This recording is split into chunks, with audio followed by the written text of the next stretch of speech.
Hello friends, how are you all? I hope you all are fine. I am Pooja and I welcome you all to Bright Learner. So, we are going to read today class 7th NCERT textbook chapter number 4, that is air. In that we are going to cover second lecture of that chapter. Okay, and first video we have already covered. In that we have discussed composition of air and structure of atmosphere. So today we will start from weather and climate. So let us start. So I have explained you last chapters, means in last classes, like what is weather and climate I have discussed. Okay, you go through that videos. So today we will discuss detailedly about this. Okay. It is going to rain today. Will it be bright and sunny today? How many times have we heard this from anxious cricket fans speculating the fact of a one-day match? So we have heard from cricket fans like today is going to be rain or today it is bright or sunny day. Okay, so these all are day-to-day changes are called weather, and the average weather condition is called climate.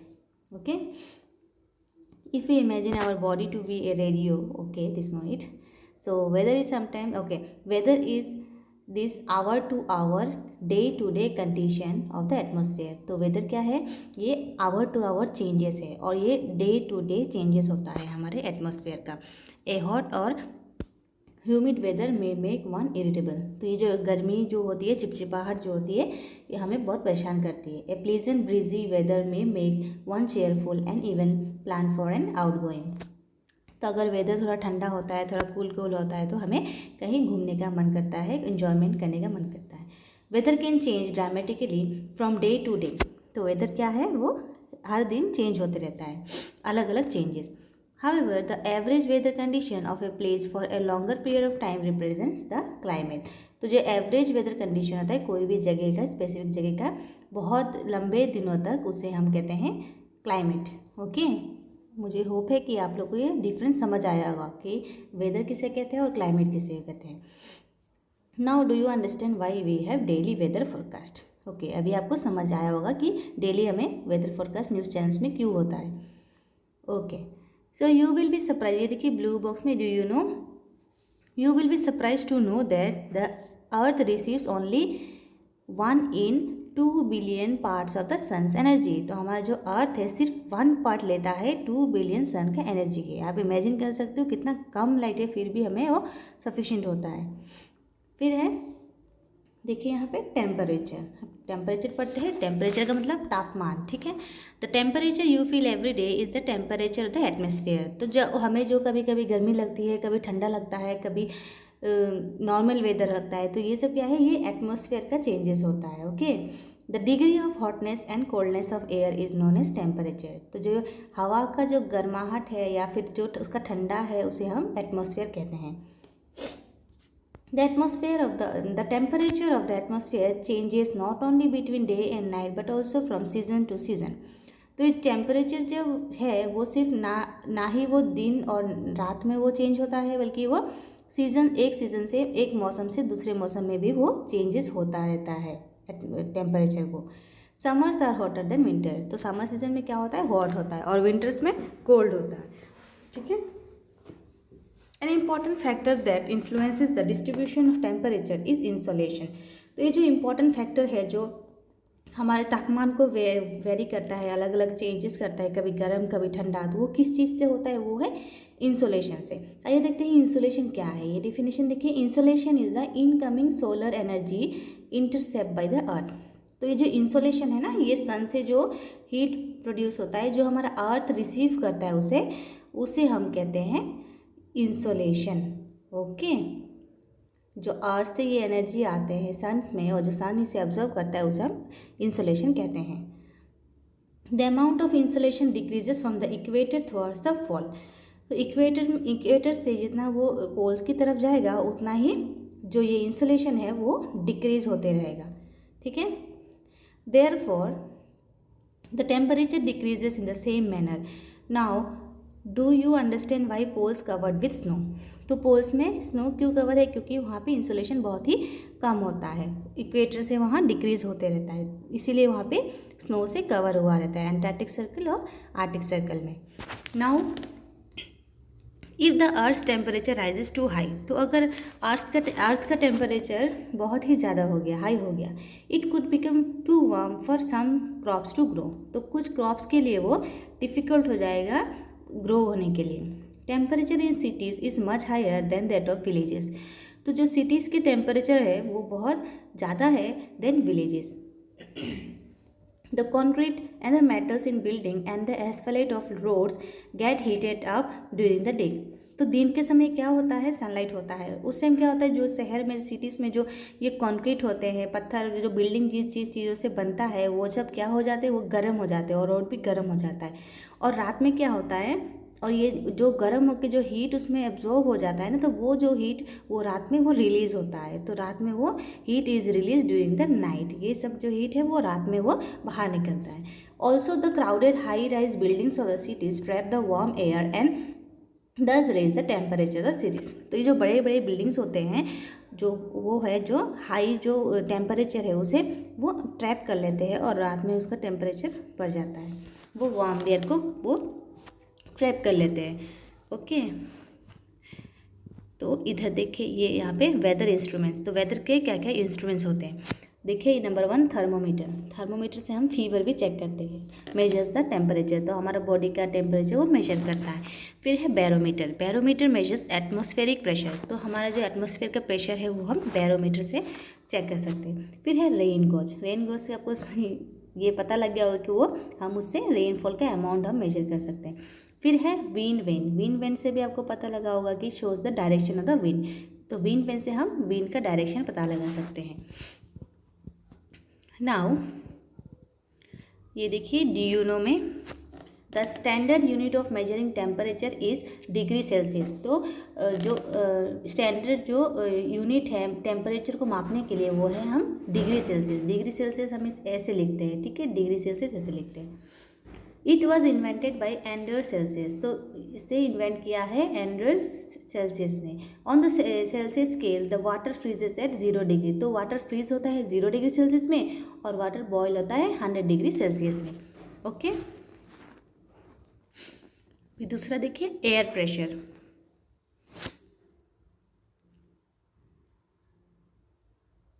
Air pressure, you will be surprise to no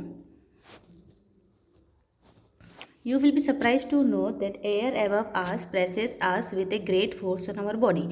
तो ये जो air हमारे आसपास होता है वो हमें हमारे बॉडी में फोर्स क्रिएट करता है। However we don't feel it, तो हमें वो समझ नहीं आता, हमें फील नहीं होता है वो प्रेशर हमें एक्सर्ट कर रहा है। दिस इज़ बिकॉज द, ये क्यों होता है हमें पता क्यों नहीं चलता है कि हमारे जो आसपास एयर है वो हमें फोर्स कर रहा है?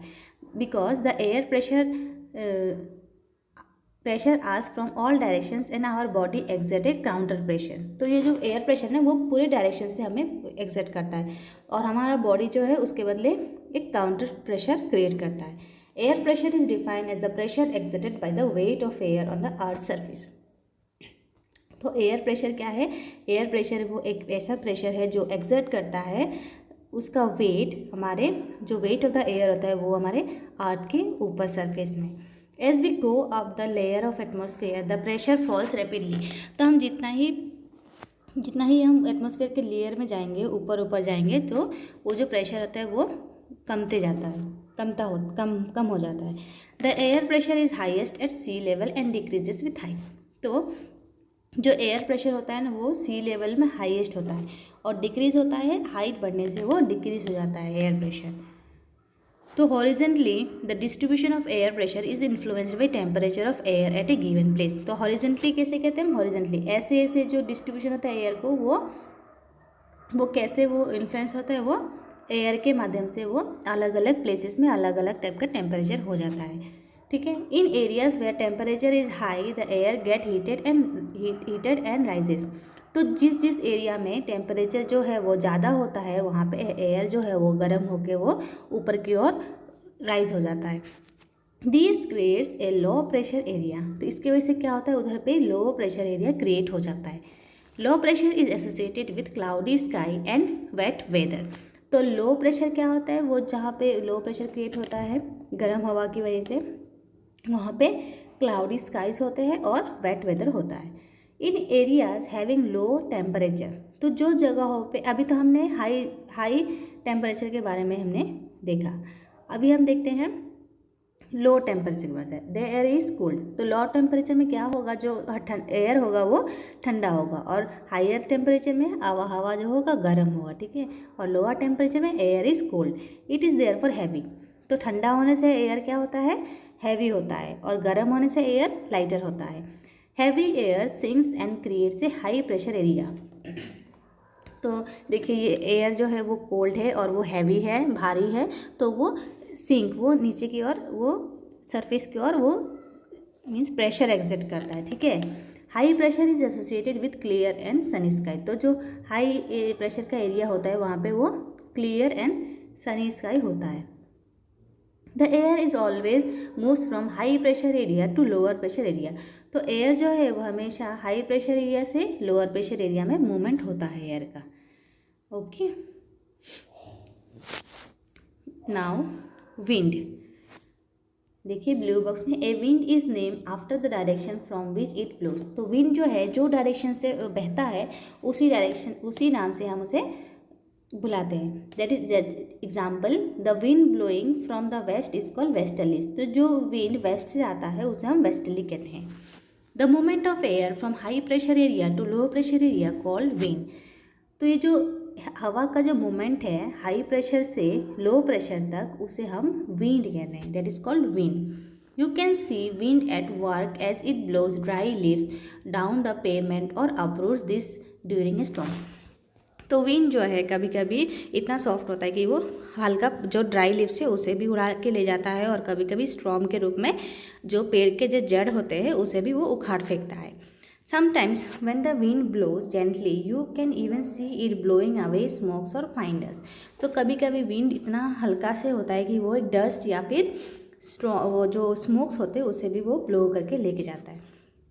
At times wind can be strong that it is difficult to walk against. तो कभी कभी विंड क्या है बहुत स्ट्रांग हो जाता है और हम उसके अगेंस्ट हम चल नहीं पाते, ठीक है ना। You must have experienced it is not easy to hold an umbrella on a windy day. तो आपने कभी कभी ये देखा होगा कि आप जब स्कूल जाते होंगे या फिर कहीं बाहर जाते होंगे अम्ब्रेला लेके, तब विंड जो है वो आपके अम्ब्रेला को वो उड़ा ले जाता है, इतना वो स्ट्रांग होता है। Think of some other examples when strong winds have created. Okay, तो winds can be broadly divided into 3 types. तो ये जो विंड्स होते हैं वो 3 टाइप्स के होते हैं, दैट इज एक है permanent wind, seasonal wind and local winds. तो आइए एक एक करके देखते हैं।